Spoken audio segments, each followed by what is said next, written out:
স্নান আজকে, তবে আমরা প্রতি বছরই স্নান করি। এই স্নান করার শেষে আমরা গীতা অর্চনা করতেছি, কারণ নদীর তটে অথবা কোনো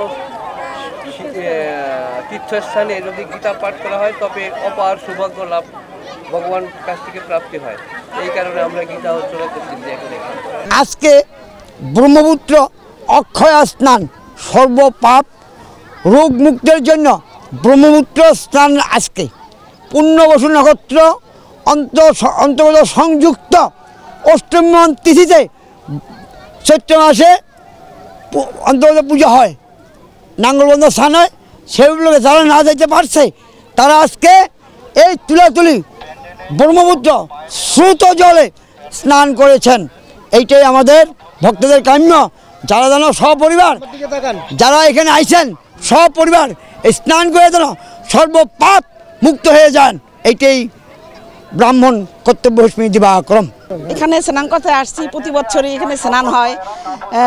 বিগত 5 বছর ধরে আমি আসি এখানে স্নান করলে অনেক পুণ্য হয়।